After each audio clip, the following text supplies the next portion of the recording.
இன்னைக்கு நான் உங்க கூட பேச விரும்புகிற ஒரு விஷயம் என்னன்னு பார்த்தீங்கன்னா, இதுக்கு தலைப்பெல்லாம் நான் எதுவுமே வைக்கல.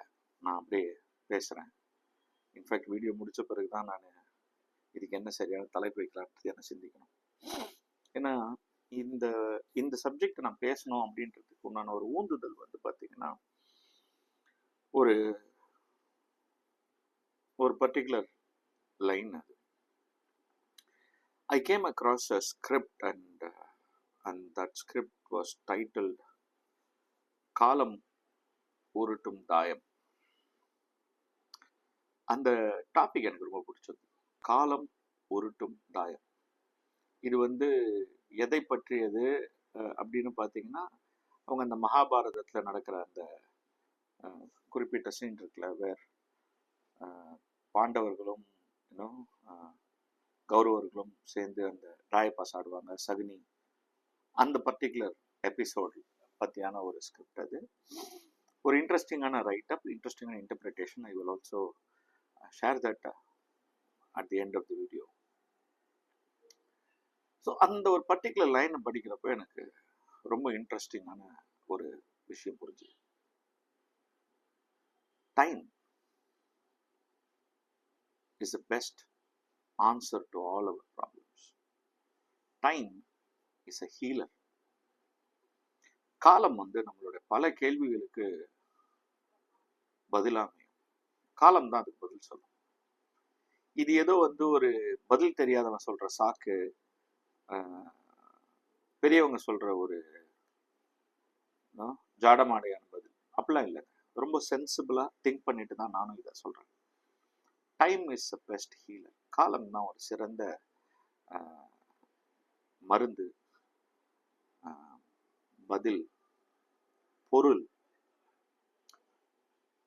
எதன் அடிப்படையில இருந்து நான் சொல்றேன்?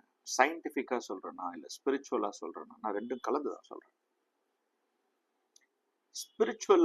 முதல்ல ஸ்பிரிச்சுவலா சொல்றதுன்னா என்ன, சயின்டிபிக்கா சொல்றதுன்னா என்னன்றது நம்ம அடிப்படையில புரிஞ்சுக்கணும். எதெல்லாம் நம்மளுடைய அறிவுக்கும் எட்டியதோ இல்ல புரிய வைக்க முடியுதோ இல்ல அதற்கு ப்ரூஃப் இருக்கோ அதெல்லாம் நம்ம சயின்ஸ் அப்படின்ற கேட்டகரிக்குள்ள கொண்டு வந்தோம். எதெல்லாம் நமக்கு ஒன்றும் புரியலையோ, நம்ம அறிவுக்கு எட்டலையோ, இல்ல அதுக்கு உண்டான ஒரு ப்ரூஃப் கிடைக்கல, ஆனா ஒரு தியரி மட்டும்தான் இருக்கு, அதுக்கு ஃபேக்ட்ஸ் இல்லை, சப்போர்ட்டிங் டாக்குமெண்ட்ஸ் இல்லைன்றமோ, அதை நம்ம வந்து ஸ்பிரிச்சுவாலிட்டின்னு சொல்லலாம், மைத்தாலஜின்னு சொல்லலாம், மூட நம்பிக்கைன்னு சொல்லலாம், கதைகள்னு கூட நம்ம சொல்லிக்கலாம். அவங்கவுங்க பார்வைக்கு என்ன சொல்லிக்கிறோமோ அது சொல்லிக்கலாம். இதை நம்ம அடிப்படையில் புரிஞ்சுக்கணும். அப்போ சயின்ஸ்ன்றது என்ன? இன்னைக்கு சயின்ஸோடைய ஆயுட்காலம் எவ்வளோ அப்படின்றத கொஞ்சம் தயவு செய்து கூகுள் பண்ணி பாருங்க. ரொம்பலாம் கிடையாது. It is less than 300 years. மிகப்பெரிய ஆராய்ச்சி, மிகப்பெரிய கண்டுபிடிப்புகள், இது எல்லாமே பார்த்தீங்கன்னா ஒரு 200-300 வருஷத்துக்குள்ளதான் சயின்ஸ் வளர்ந்துருக்கு.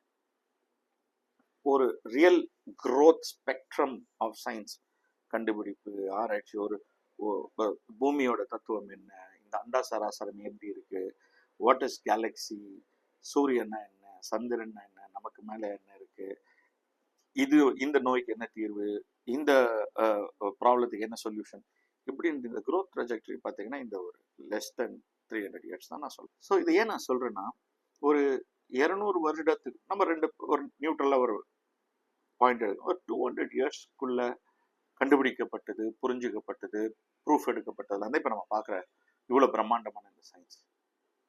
இந்த 200 வருஷத்துக்குள்ள மனுஷனுக்கு எட்டி இந்த அறிவின் புரிதல்ல தான் நம்ம இன்னைக்கு சயின்ஸ்னு சொல்றோம்.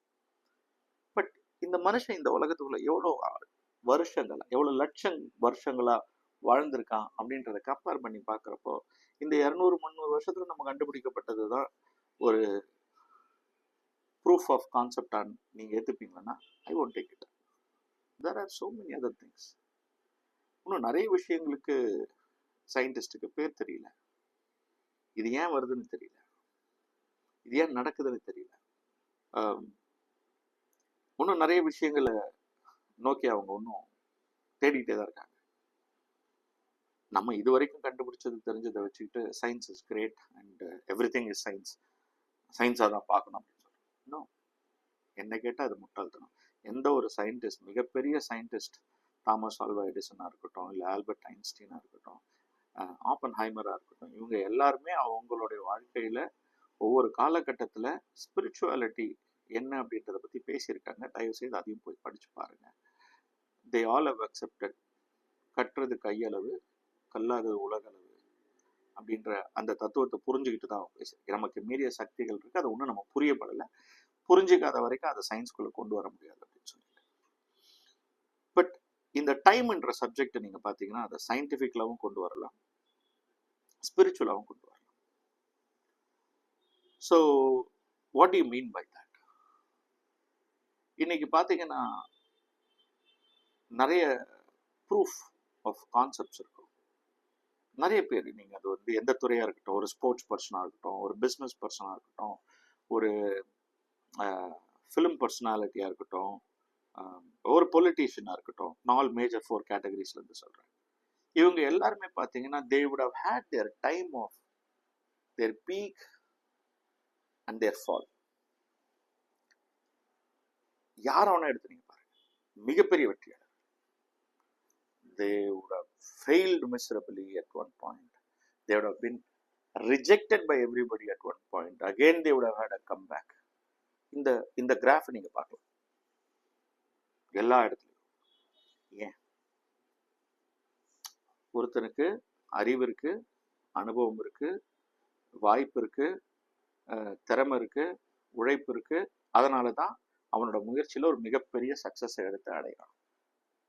அப்படிப்பட்டவன் ஏன் அவனோட அடுத்த 2வதோ இல்லை 3வதோ இல்லை 5வதோ ப்ராஜெக்ட்ல மிகப்பெரிய ஃபெயிலியர் ஆகிறான்? நம்ம ஒரு சினிமா அப்படின்ற ஒரு விஷயத்தை எடுத்துக்கோங்க, என் பிஸ்னஸ் கூட எடுத்துக்கோங்க. நான் சில பேர் சொல்லி நான் சொல்ல முடியாது due to various restrictions. But நமக்கே தெரியும், சரி இருந்தாலும் இவ்வளோ நல்லவர் தானே, இவரு சூப்பராக பண்ணுவார், இதெல்லாம் பெஸ்ட்டாக பண்ணியிருக்காரு, இவரையே இது போய் இப்படி எடுத்தார், இதையே இவர் சூஸ் பண்ணார். அப்போ அங்கே இன்டெலிஜென்ஸ் வேலை செஞ்சிருக்கா, எமோஷன் வேலை செஞ்சிருக்கா, இல்லை இது ரெண்டுத்தையும் கடந்து என்ன வேலை செஞ்சிருக்கு? நீங்க யோசிச்சு பாருங்க. நான் அதை நிறைய யோசிச்சு பார்த்தேன். So irrespective of their specialty field, people fail and succeed at various point of life, and the graph goes up and down, up and down, and up and down. It proves one theory, that is time is the best answer. காலம் தான் இதுக்கு காரணம். இப்போ நான் அந்த ஸ்கிரிப்டோடைய டைட்டிலுக்கு வரேன், காலம் உருட்டும் தாயம். எனக்கு அந்த புரிதல்ல இருந்து வந்த விஷயம் என்னன்னா, காலம் என்னும் பரமபதம். ஐ திங்க் டைட்டில் கூட நான் காலம் என்னும் பரமபதம் வைக்கலாம் தோணுது இப்போ. I think I should. பரமபதம் விளையாடி இருப்பீங்க நீங்க, ஸ்னேக் அண்ட் லேடர்ஸ், நீங்க அந்த கேம் தமிழ்ல பரமபதம் அப்படின்னு சொல்லுவாங்க, பஞ்சாங்கத்தில் பார்த்துருப்பீங்க, கேமாவும் பார்த்துருப்பீங்க. ஸோ தாயங்கள் உருட்டப்படும், ஒவ்வொரு பெட்டிக்கு உண்டான நகர்வில் எந்த பெட்டியில் வந்து ஏணி இருக்கோ அது உன்னை தூக்கிட்டு போய் இன்னொரு இடத்துல கொண்டு விட்டுடும். உன்னோட அந்த பயணத்தில் எந்த இடத்துல பாம்பு தலையில் போய் நீ நிற்கிறியோ அது கரைக்கே கொண்டு வந்து அதோட வாலில் கொண்டு விட்டுரும். It's a classic example, your time. நம்மளோட வாழ்க்கை என்ற இந்த பயணத்தில் நம்மளுடைய கால நேரங்கள் பல நேரங்களில் சுழற்சியில் மாறிக்கிட்டே வரும், ஏற்றமும் இறக்கமும் கொண்டு. ஒரு நபர் ஒருமித்த சிந்தனை, ஒரே மாதிரியான உழைப்பு, முயற்சி, அறிவு, ஞானம், வாய்ப்பு எல்லாம் இருந்தும் ஒவ்வொரு காலகட்டத்தில் அவங்களுடைய அவுட்கம் ஆஃப் ரிசல்ட்ஸ் மாறுது. இதை புரிஞ்சுக்கிறவன் தான் புத்திசாலி. ஆஹா, எங்கேயோ என்னோட முயற்சி உண்மையா இருந்தாலும் அவுட்கம் எங்கேயோ வருதுன்னா அப்போ எங்கேயோ எனக்கு டைம் சரியில்லை, I should be careful, I should be watchful அப்படின்ற சிந்தனைக்குள்ள போறவன் டேமேஜ் கண்ட்ரோல் தான் கைக்குள்ள எடுத்துக்கிறான். அப்படிலாம் ஒன்றும் இல்லை, நம்ம யாரு, நமக்குன்னா இதெல்லாம் புதுசா, நம்ம எவ்வளோ பிரச்சனையை பார்த்துருக்கோம். நான் தப்பா சொல்லலை. இன்ஃபேக்ட் தைரியம், தன்னம்பிக்கை இதெல்லாம் உண்டு. அதோடைய ஒரு நாட்ச் மேலே போயிட்டீங்கன்னா தான் அகங்காரம், ஈகோ. ரெண்டுத்துக்கும் டிஃப்ரென்ஸ் இருக்கு. நீங்க தைரியம், தன்னம்பிக்கை, முயற்சி, போராட்டம்ன்றது வேற. அதுல அந்த ஒரு சொல்லுவாங்கல்ல, சாப்பிட்டு பார்த்தேன் இதுல ஒரு கல் உப்பு ஜாஸ்திப்பா. இந்த ஒரு கல் உப்புனா என்ன? It is a required level. ரொம்ப perfect balance. It adds taste, flavour எல்லாமே. ஜஸ்ட் அந்த ஒரு நூல் அப்படி எக்ஸ்ட்ரா போயிடுச்சுன்னா it spoils the entire food.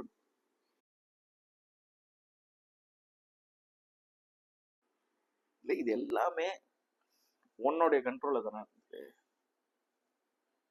நீ ஏன் அதை தடுக்கல சொல்றேன். கூப்பிட்டு வச்சு 2 அரை விட்டு அவன் வேலையை பாருங்கன்னு சொன்னா அங்கேயே முடிஞ்சிருக்கோம். எதுக்கு நீ இப்படி காலத்தின் சூழ்நிலையினால அந்த இடத்துல வந்து உட்காடுறான்.